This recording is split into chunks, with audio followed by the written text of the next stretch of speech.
Good afternoon and thanks for joining us here on Midday Live. I am Wendy Lai. Our headlines for this afternoon.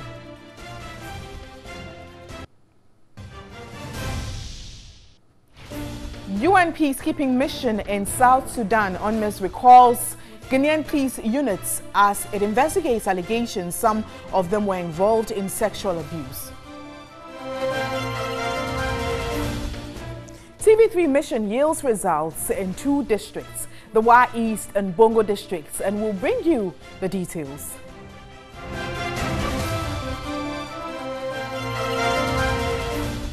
Also coming up this afternoon, at least 90,000 children forced to flee their homes following escalating intercommunal violence in Democratic Republic of Congo's Ituri province.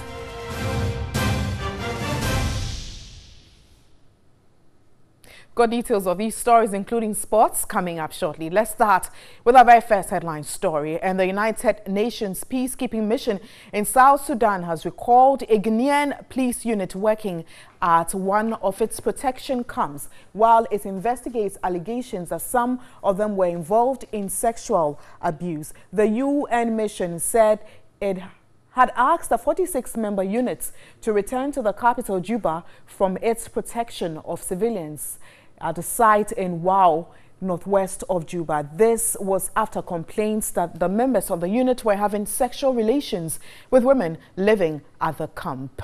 UNMISS said the statements that its head, David Chera, and other mission leaders were briefed about the initial investigation and a decision was made to withdraw the unit from the camp. UNMISS comprises over 17,000 peacekeeping personnel, including 13,000 soldiers and 1,500 police officers.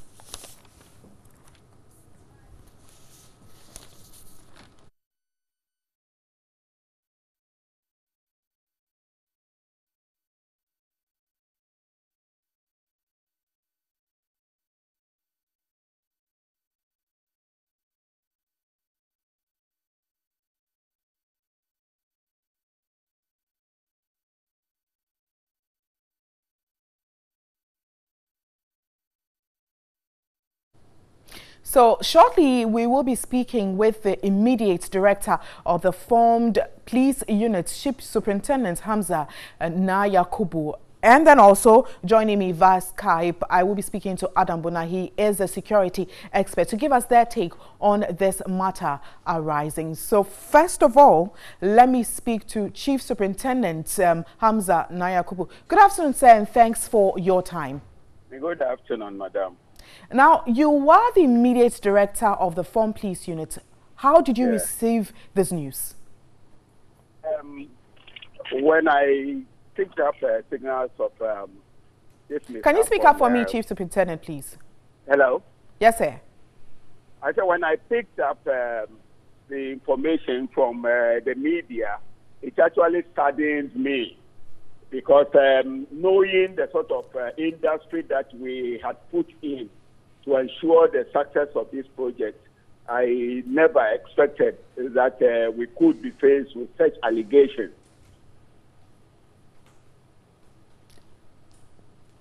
Hello, sir. Yes. I could hardly hear you. Can you please repeat what you said? Well, what I'm saying is that when I picked up information about this happening through the media. That is how far my knowledge of the matter is. But then I am saying that it saddened me a lot. It saddened me a lot, recounting the fact that we put in so much industry to ensure the success of this project that we embarked upon. Now, and, I know the training that they were taking through was one that ensured that they would put up the best of practices as expected of peacekeepers. Now, in your last take, you mentioned the best of practices and you've been saddened by the news you've heard. Now, if proven to be true, what could have accounted for this? Well, I would personally, first of all, I believe that there might be the problem of weak leadership, I must confess. Weak leadership from the officers on the ground could be one of the attributing factors. And then the personal attributes of persons who are indisciplined, that is the personnel who might be found culpable in all these allegations, I would quickly actually say that they are people who are indisciplined.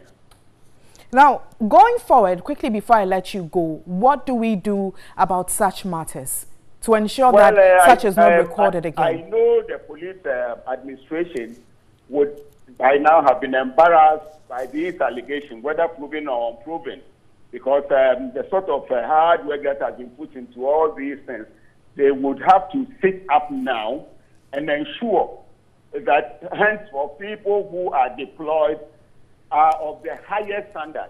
In fact, I vividly recollect that when we deployed the first and second groups, one of the key factors that we gained under Mr. Al-Hassan was that we conducted interviews.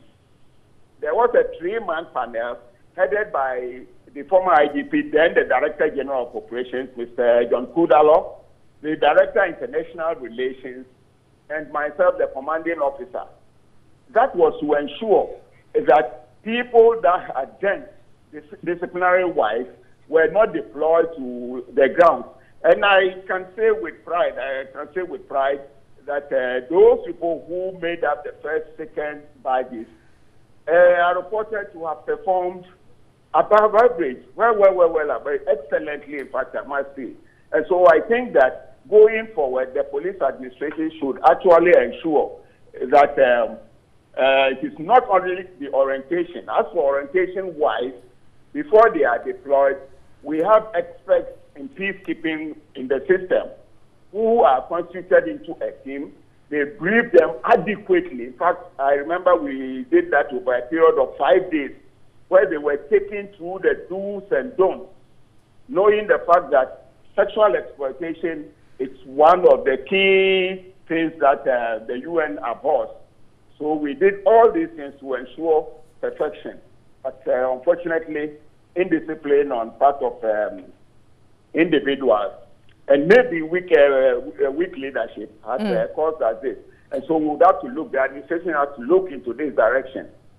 Now, with your experience and your background and the concerns you've raised, there are some who have come up with that conversation. Some school of thought believe that these officers should be accompanied, that's a male officer, should be accompanied by their women or possibly those married by their wives. Should that conversation start at all? No. I don't think that is a solution to the problem. They are professional personnel, and so they should be able to withstand whatever difficulties that come their way. On the mission grounds, they are entitled to periodic leave period. If it is about one not being able to control himself, all you need to do is to take a leave, either come down home to meet your family, or you could travel to the neighboring countries there. South Sudan is surrounded by Uganda, Kenya, and all these things. You could go there and maybe have fun, if that is a way out. But I even expect that a disciplined person, 1 year is such a short time that you should be able to stay away from the thought of going to engage yourself in business with people in the POC now. It is not something that is acceptable at all. All right. The solution you are giving now, I don't think anybody should look at it. They go there with their female counterparts, and we know that their female counterparts themselves are so disciplined that they are able to withstand whatever pressures that it is they need to withstand. Well, thank you so much for your time. I have been speaking with Chief Superintendent Hamza Yakubu. He is the immediate past director of the formed police unit. Now, let's go over to Skype and speak to Adam Bona, who is a security expert. Good afternoon, sir, and thanks for your time. Now, speaking to the immediate past director of the formed police unit, he expressed some bit of sadness and calling this embarrassments due to a lack of indiscipline and leadership. What do you make of this situation? Definitely. I mean, once again, good afternoon to your cherished viewers. It is very embarrassing because we expect the police officers or our security agents who are deployed to neighboring countries or across the world to provide either support service, peacekeeping mission, to act as ambassadors, represent this country, efficiently.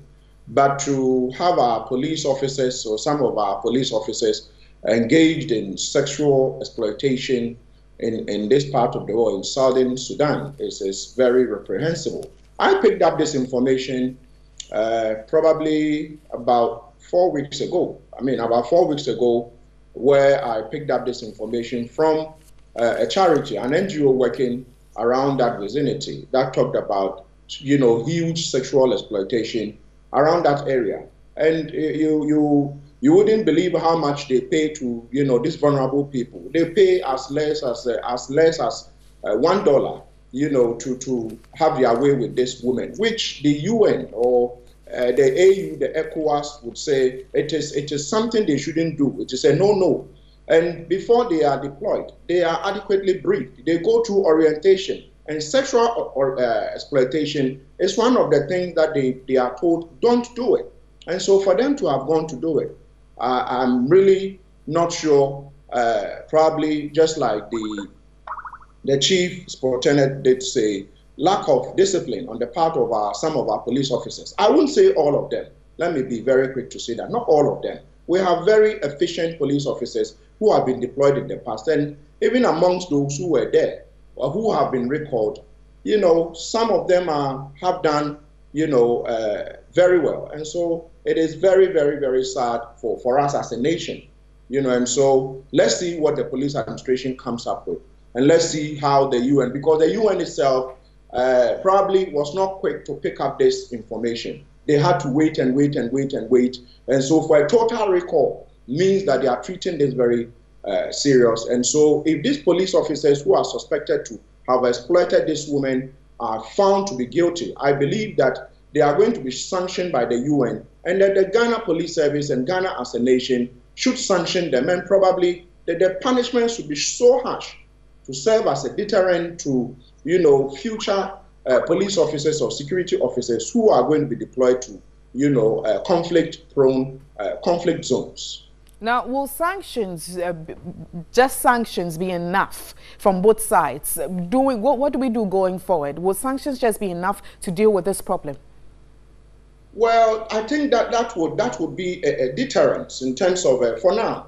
I did hear you ask ask a question, shouldn't we allow them to go with their spouses when they are going on this peacekeeping, missions? No. First of all, you have sworn an oath to perform a certain task. And when you were swearing, you didn't swear to say, when I'm being deployed, I'm going to be going to conflict-prone areas. I'm going to be going with my wife or my fiancé or my spouse. And so that is a no-no. Military officers are deployed sometimes in, harsh environment. And so this is a no-no. The only punitive measure we should put in place is to make sure proper leaders, these people are properly scrutinized. We have some police officers within this country who are not doing that well. And also, if you go into the nitty-gritties of who are even deployed, there's been a lot of who you know. I must put that across. There's a lot of who you know. And it's always almost becoming the highest bidder.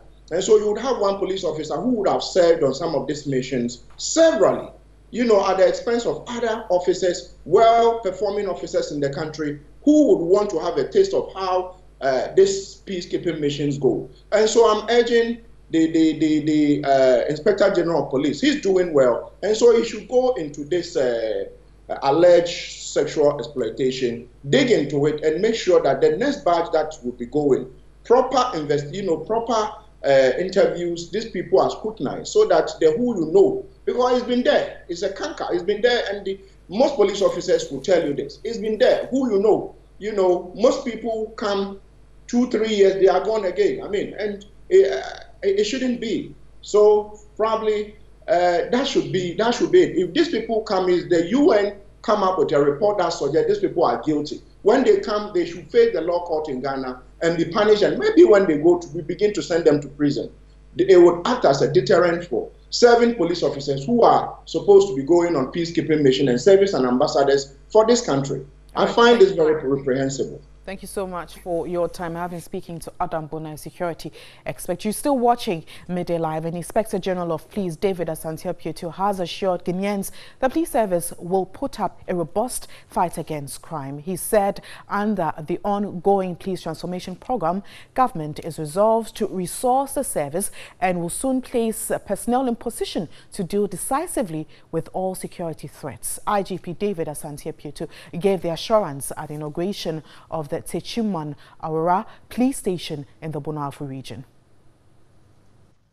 The 10-year transformation agenda of the Ghana Police Service focuses on all aspects of policing, from training, personnel welfare to professionalism, with the goal of becoming the #1 police service in Africa. The police agenda has gained a major boost following the resolve of government not to shirk its responsibility. The IGP is currently in the Bonahafu region on a number of issues, one of them being the provision of infrastructure for residential, office and training facilities. Already, a new office complex has been completed and commissioned at Techiman Arowa community. David Asante-Apietu touched on crime prevention and protection of the citizenry. No community would like to have lawlessness or be taken over by criminals, because we want improvement in our lives. Let me humbly also request, and this I am restating, that we should always allow the law to take its own course. And whenever any of our subjects come into conflict with the law, we should allow the law to take its course. Nana Apentim Fosu Jiabo supported the construction of a police station. The district chief executive of Techiman North, Peter Mensah, expressed delight over the service resolve to expand policing in the area. You all bear witness that this district is saddled with chieftaincy issues and, most importantly, land dispute. So, of course, having gotten the community to have embarked on such a project, I think, is a step in the right direction. As part of his visit to the region, the IGP and his entourage will inspect work on the police training school and college, as well as accommodation project at Kenyasi. You're still watching Midday Live. Now to politics. An incumbent Krowo constituency Nasarawa coordinator, Alidum Moro, collapsed upon noticing he's lost the elections. It took the timely intervention of some supporters who helped in resuscitating him. Salom Amenya has more. The New Patriotic Party NPP constituency elections at the Krowo constituency was generally peaceful. Some 730 delegates were expected to vote. Out of 10 positions being contested, 8 incumbents lost their positions, with the exception of organizer and women organizer. While voting was ongoing, some were seen holding posters and trying to persuade the delegate to vote for their candidate. This, the municipal electoral officer Augustine Ntiamwa described as disappointing. A few of the delegates are still handling posters at the polling center where we are having elections, and it is not the best. You ask whether the police are, what are they doing about it? The police, they will tell you this is a party affair. So they don't want to make it. Once the contestants are not complaining, they will not come in. At exactly 3 p.m., counting began, creating tension amongst agents and supporters.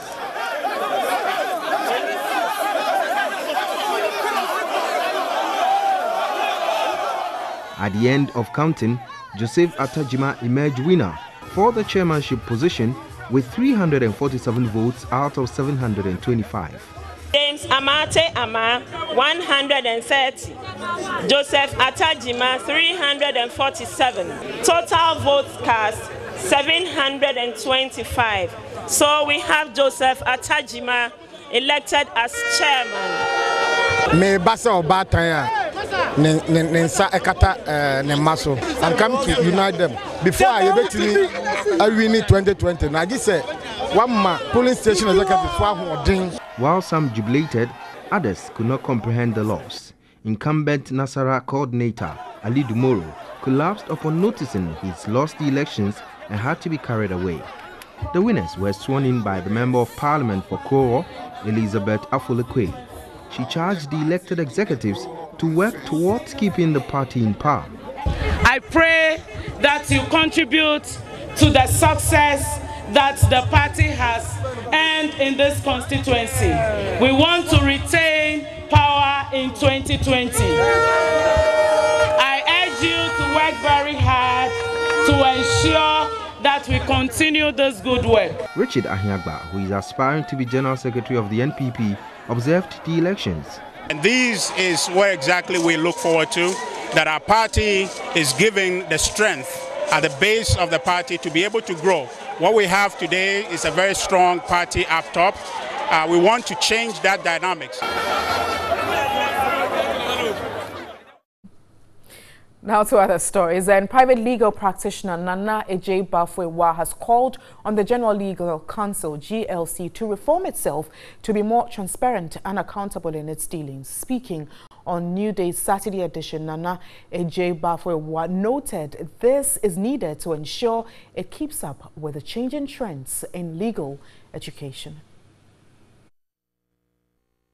I think it is important for the General Legal Council itself, very respectfully. I mean, these are senior lawyers and judges, so you speak to them with due honor and respect. So let's take an introspection of the way and manner we have done things.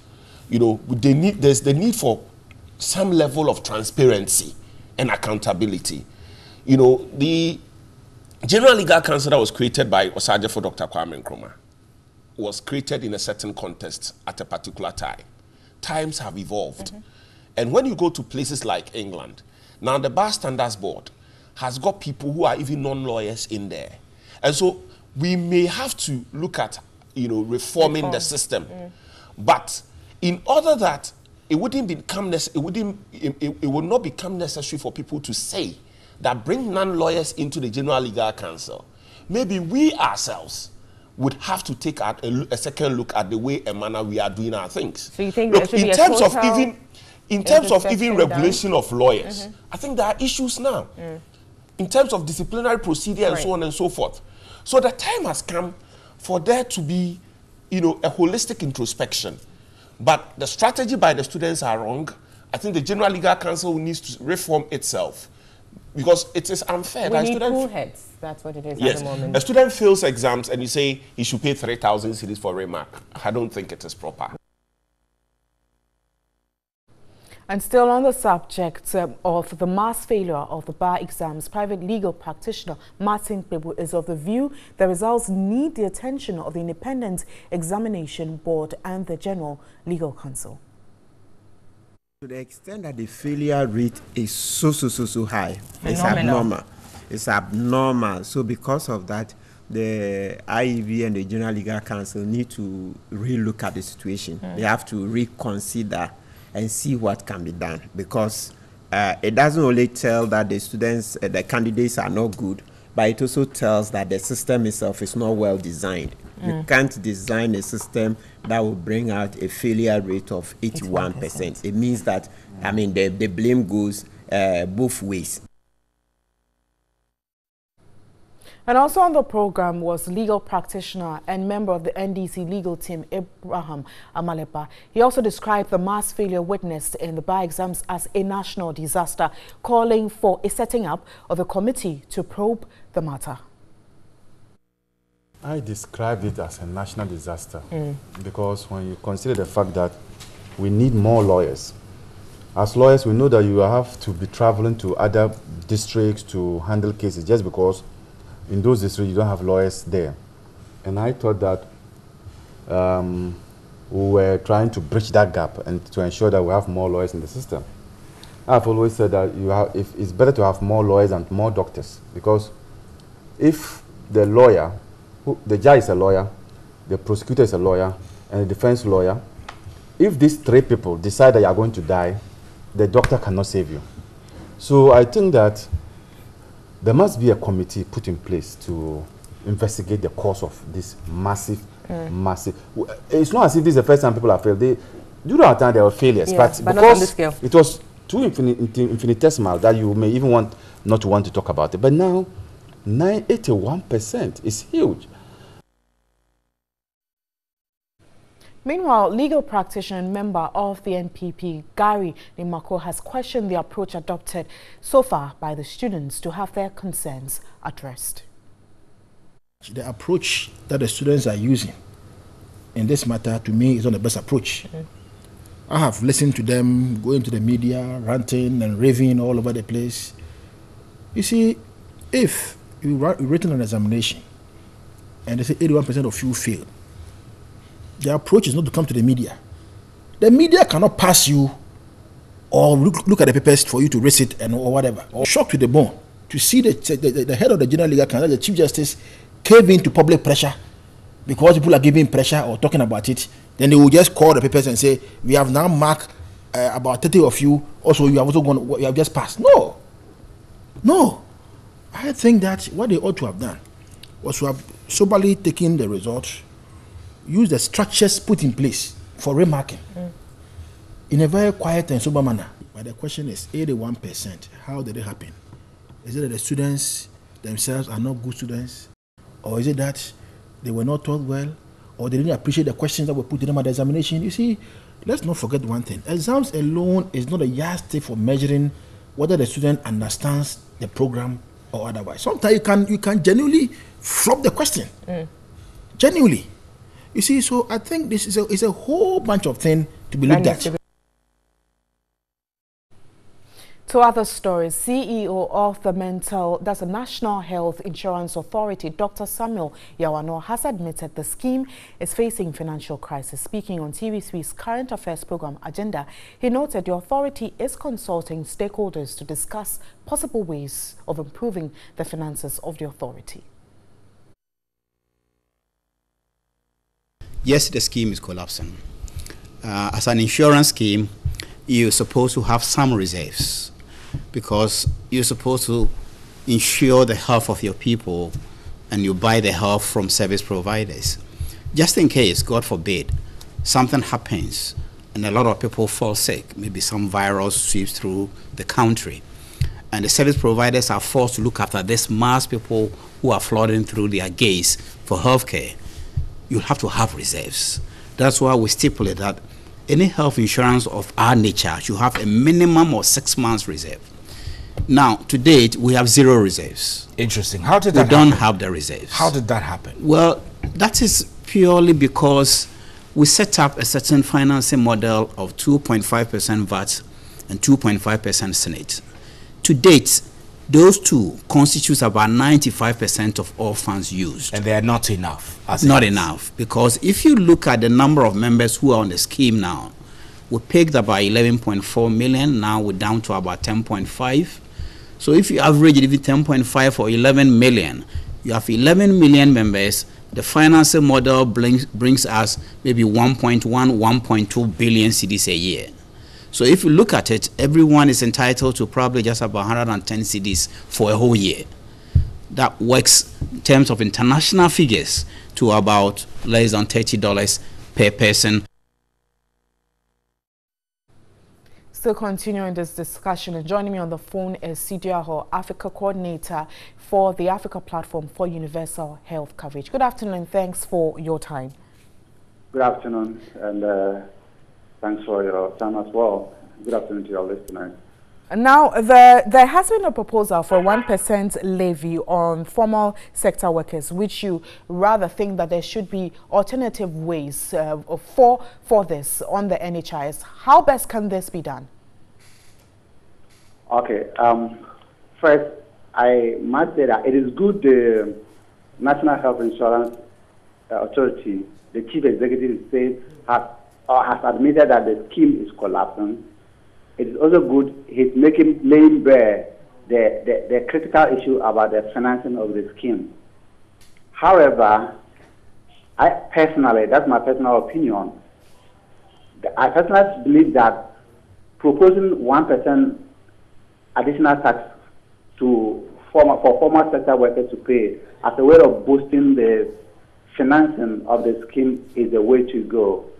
and the increment of the VAT by 1%. Why am I saying this? Already, we know the formal sector workers are being overtaxed. But we have majority of people in the informal sector. Now, a lot of people in the informal sector the informal sector does not mean that they are all poor people. They are very rich people in the informal sector.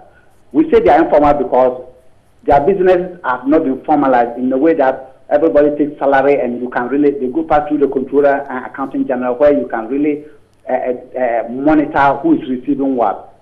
But we have millions of Ghana cedis in the informal sector. Just that, and these people, they have decided not to subscribe to the scheme for personal reasons. And when they are sick, they will go to private hospitals that are very good and they are prepared to pay as much as they want as far as they will get their health care. So, in trying to improve the financing of the scheme, I would not suggest that the formal sector workers who have been the backbone of this scheme from its beginning, because consistently formal sector workers have contributed 2.5% of their salaries. All right, that's the contribution to the scheme. So, what I would suggest is that instead of further burdening the formal sector workers, what the chief executive should be doing for us to look at the alternative financing, and I'm going to suggest a number of them. One is, you remember at the beginning of, I think last year, or this year, the government was proposing a certain percentage of money to be charged to people who have vehicles and have gone to register or renew their license at the DBA. And it was meant to deal with the issue of sanitation, and we had to cry about it and say it was not right. I would have suggested that maybe let's look at how can we charge like 1 city, 2 cities on this, and for the driver and vehicle license authority to take this money from people who have gone to renew their license, who have gone to register their vehicles. And my reason is this: if you look at the top 10 causes of morbidity or sickness, if you go across the country, you have respiratory tract infection as one of the major causes of morbidity. It's either the top or the second. So it means that we have a lot of respiratory tract issues. And we know that vehicular exhaust contributes heavily to that, especially in the cities and other areas. We also know that on a daily basis, we record a lot of road accidents. And most of the people, quite a number of the people die, and most of them get injured, and they are rushed to emergency health facilities. And per the National Health Insurance benefit package, people who are rushed to facilities on emergency accident are considered emergency cases, and they are treated most of the time freely. They are covered.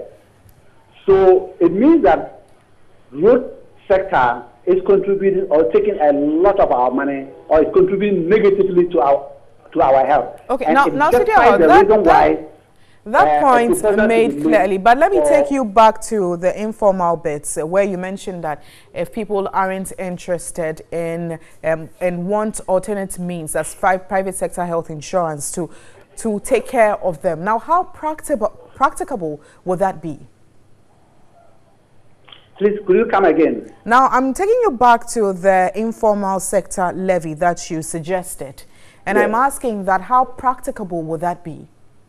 Yeah, it's practical because this is about our health, all right?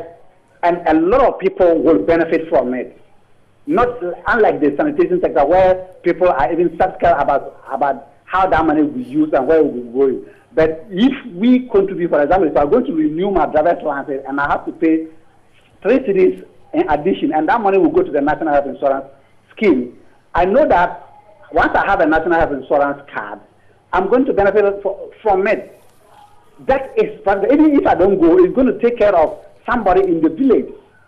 All right? That is practical. That makes a lot of sense than saying that formal sector workers should be levied again.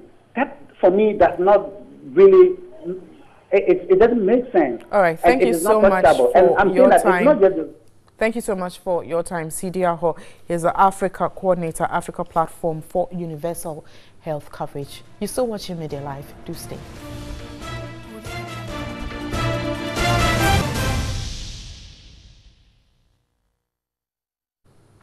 Now let's move on to some of our stories that we focus on Mission Ghana. We'll take a look at some of the advocacy work we've done. Mission Ghana visited some districts in October 2017, first to the Wa East District, 3 months after the mission report on the poor state of the Kulpong Chips compound.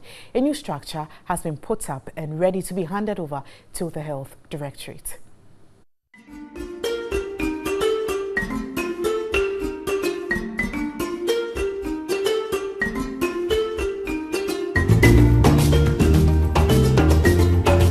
We are all aware that health is something that is we have to all look for. Without good health, I don't think you can go ahead to do any economic activities. I think it was based on this that we have taken the decision that we have to come and expand the Chips compound in this community. We have realized that the community is growing, so we need to expand the health delivery system in Kulpong here, so that it will be accessible to people who are even closer to Kulpong community. The clap was that of hope. The hope that a new building will serve them better. This is a renewal of hope in the system. Residents had to rely on a poor structure. Many clients stayed away due to the poor structure. They preferred self-medication. In fact, health staff refused postings here. If you go around the facility, including this one where you are sitting inside, and then there's a crack from the roof right down to the ground, even your own security is at risk.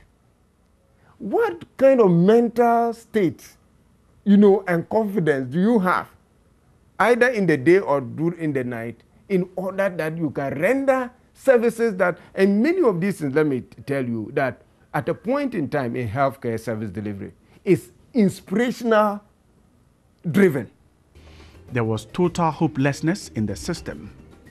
TV3's missions report convinced the health management team to put up a new building. The district assembly accepted the challenge. Then the chiefs and people of Kulpong released the land to build a new Chips compound. The project took just 4 months at a cost of over 160,000 cedis. The facility will have all units needed to enhance healthcare. The community is excited. Though yet to be handed over, clients are upbeat about an improved health system. The project is 95% complete. By the design, it has been improved to the point that now it is 95% complete. But when it is finished, it will not just be a Chips compound anymore, but it will also be a health center. That means that we are upgrading already a Chips compound in a very densely populated area to a health center where delivery room is available. We have a detention room. We have a place for other procedures to be done. This is to take care of hundreds of residents in the catchment area. The previous structure lacked staff. This is to change immediately. We also have some staff who are also moving into this new location, Kulpong, in order to enhance the level of skills delivery in that particular community and its surrounding areas. Mission's exposition has seen a lot of improvement. The district is looking at improving all chip zones within the area. District Assembly has yet also awarded now another Chips compound at Kundugu, which will commence in the next week or so. Actually, the paperwork has finished.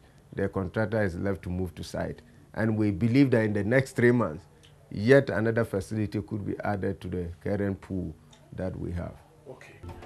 The district is again seeing to it that healthcare is moved to a different level. The struggles of the past are over.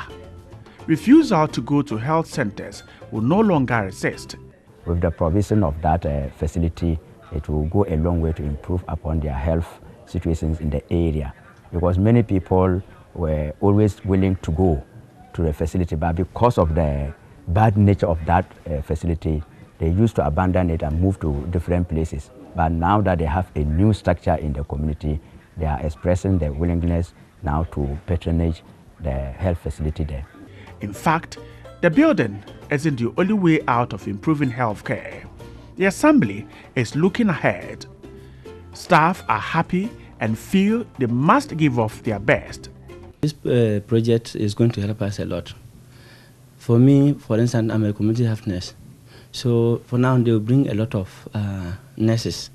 So it will give me the chance to always move into the community all the time. I can be in the community. But work in the facility will ongoing successfully. For residents of Kurupong, this is a new dawn. Their struggles with healthcare will soon end.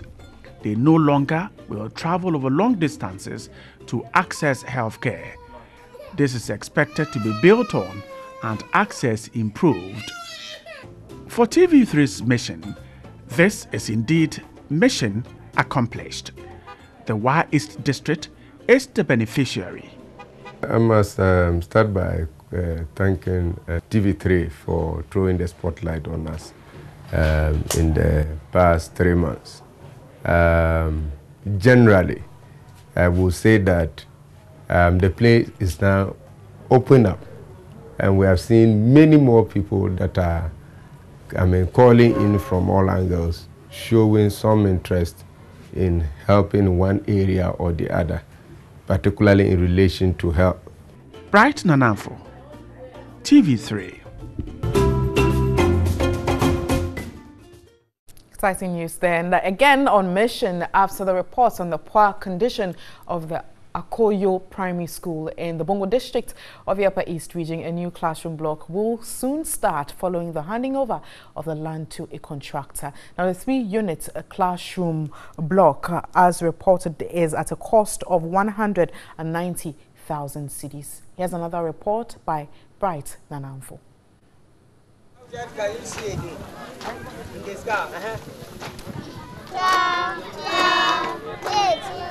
Hey, are you not too small to be doing tape?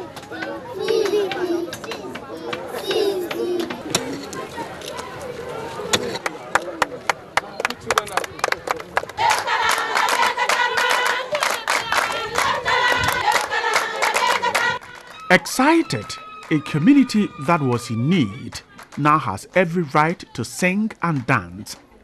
For years, this school infrastructure was poor. For the people of Akoliyo, a farming community, education was important to them. But a poor school building deprived kids of good education. Classes were combined. Very good. Rahel, I can hear you. Speak loud. Amos, do not eat in the assistant lab. Very good. Abigail. KG 1 and 2 were in one classroom. The day nursery and class 1 also shared one classroom. The school had to use an office space for class 2. The worst of all was the kindergarten class. They sat under this. Many kids stayed away from school. The teachers are supposed to be teaching the children at different times, but because we have to combine them, one has to enter and teach and the other one will also come inside. So because of that, it slows the learning. Parents had very little reason to send their children to school. Education infrastructure in the district was poor. During rainy season, we can't even have classes. You have to go in and combine with their seniors. That's class 3 or class 4. Communities, including Akoliyo, had seen the poor school infrastructure and its toll on education, and had made efforts to improve school buildings. We are challenged. The number of classes keep dwindling as compared to the increasing number of children in our schools. And even though politicians will easily like to target as schools under trees or trees under schools, what they may term it to be, I think we have so many classes under trees and not schools under trees. Because in many of the schools, you get there and you realize that we have a 3-classroom block. But the time the 3-classroom block was provided, the school had up to primary 3. So maybe at that time, it was necessary to work to meet that demand. But that is about 3 years now. So you realize that the school will now need about 6 classrooms. So the rest of the extra 3 classrooms will be found under trees. To support these communities, the District Assembly initiated several moves. The crux of the matter is the general infrastructure for the schooling. It's about furniture, it's about classroom infrastructure, it's about quality of teachers, it's about teaching and learning materials, and it's about access to education. So in the broad spectrum, we are trying to see how we can address issues with regards to access, quality, and affordability. Akoliyo was one of such communities which benefited from a 3-unit classroom block, and the residents could not hide their joy.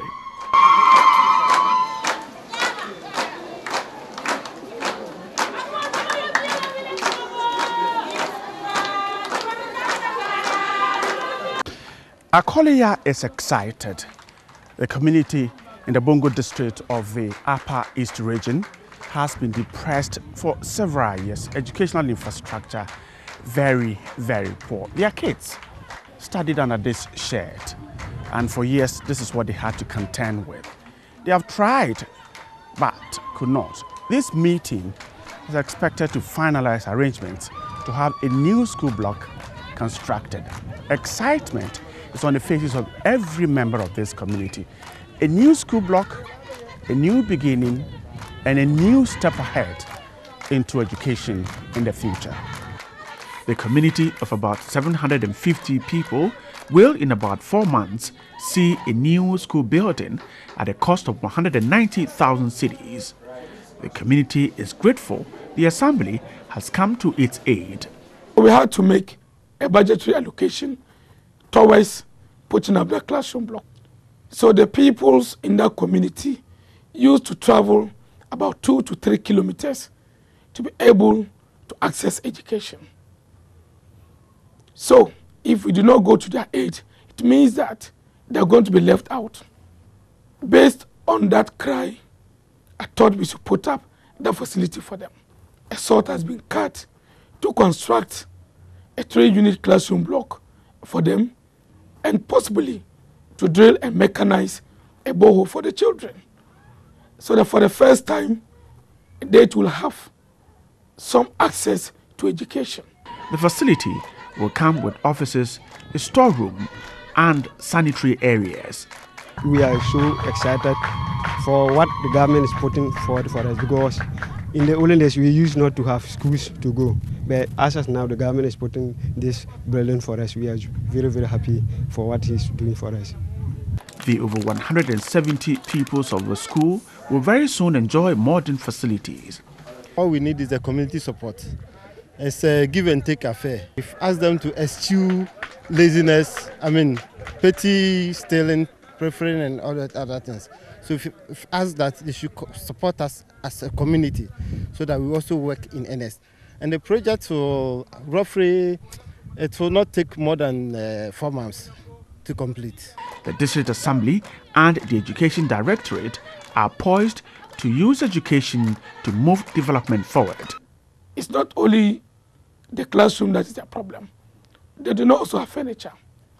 The last time I managed to secure 25 pieces of dual desk for their community.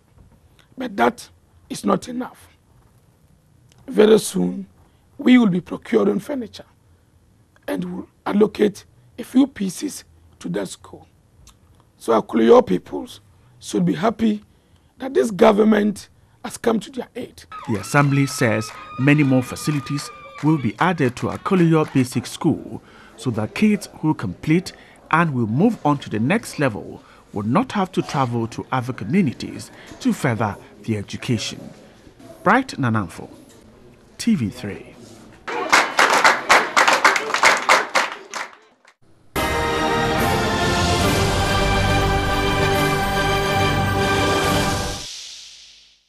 Thanks for staying. Let's do international news now. And the UN Children's Fund reports that at least 90,000 children have been forced to flee their homes in the face of escalating intercommunal violence in the Democratic Republic of Congo's Ituri province. Now, Ituri's territory in northeastern DRC has been the scene of recent carnage and displacement, with tens of thousands of people fleeing their homes in the fear of their lives.